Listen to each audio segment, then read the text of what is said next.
What's up, YouTube? This is Too Raw for TV. You know, up until the incident that happened in Butler, Pennsylvania, Trump had been running a very disciplined campaign and was looking very presidential, and he had stayed on message.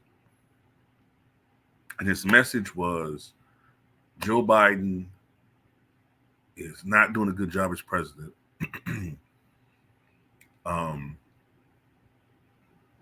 His presidency was better. Times were better. Are you better off now than you were 4 years ago, et cetera, et cetera, et cetera.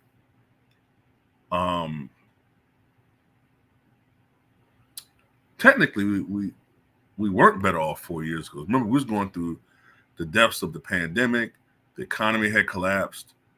Trump was president, but people, I think, were associating that with Biden because it was the Biden administration that basically implemented dictatorial rulings by making people take the jab, making you take it, or you lose your job, or other penalties, lose your insurance. Then the economy has been kind of shitty for the past couple of years. So people just been associating that with Biden. That was working in Trump's favor. But ever since the incident, Trump's been unhinged. And he's beginning to remind people, with the media's help, why they didn't like him so much. And why after just one term, a lot of people had Trump fatigue syndrome. Well, I should just say Trump fatigue.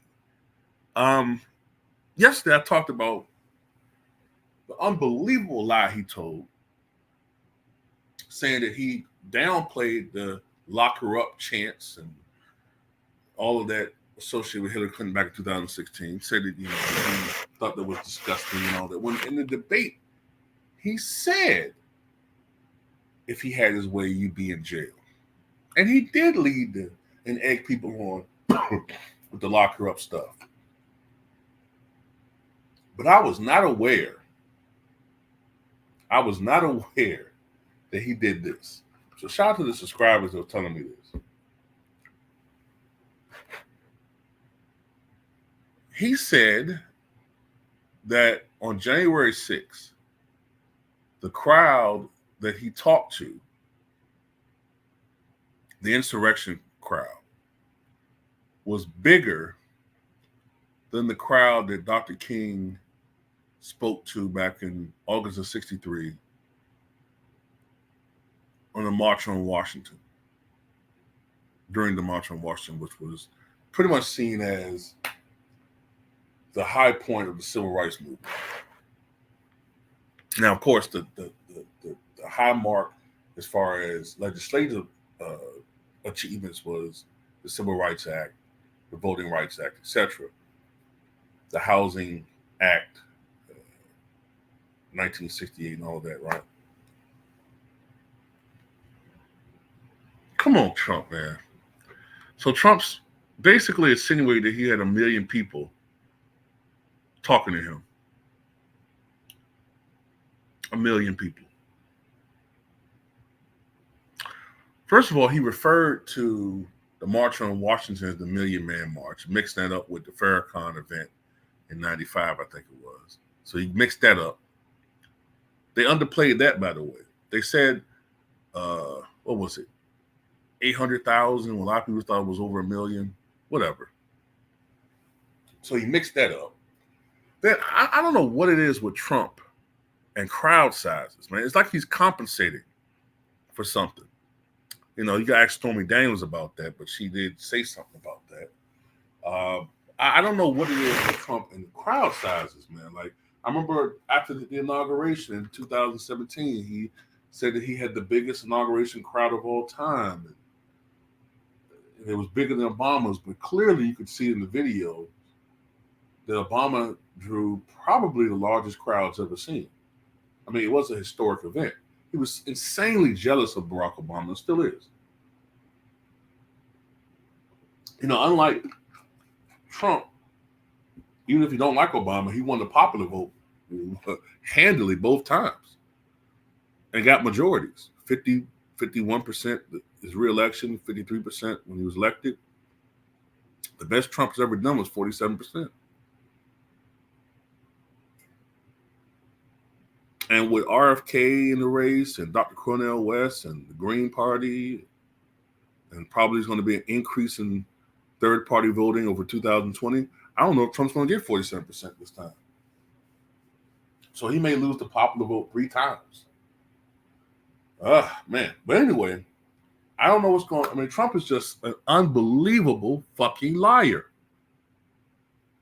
Unbelievable liar. This guy said something, what did he say yesterday about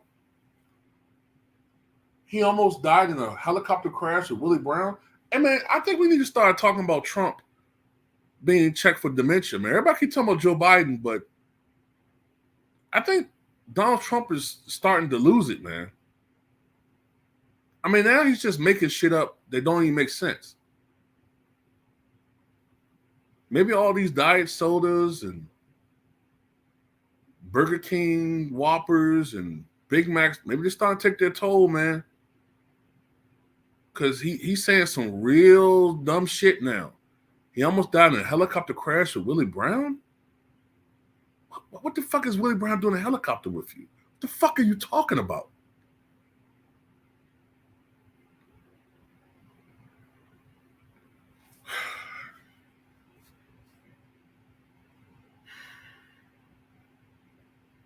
I'm going to tell you something, man.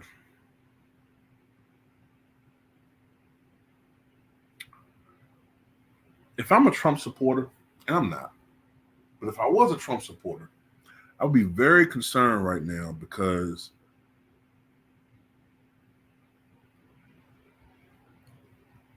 he is not on target right now as far as his campaign. He's not on target right now. And I mean, look, small sample size. I'm trying not to pay too much attention to these polls because I think it's a honeymoon effect still.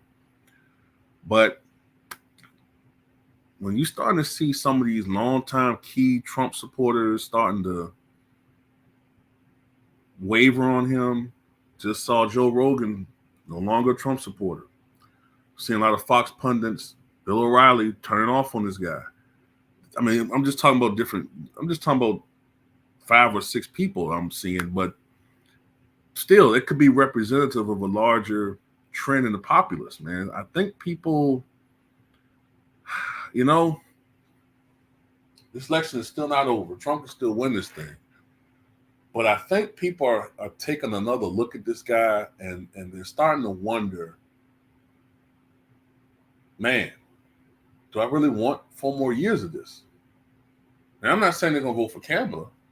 Some of these people, I think, either going to stay home or they might vote RFK Jr. I think I saw Joe Rogan said he might vote RFK Jr. I did see an alarming poll that showed Kamala up nationally 50, I think it was 53 to 45, I think it was, the margin. Another one had her up 50-42. Now, those margins, I don't believe. Those are outliers.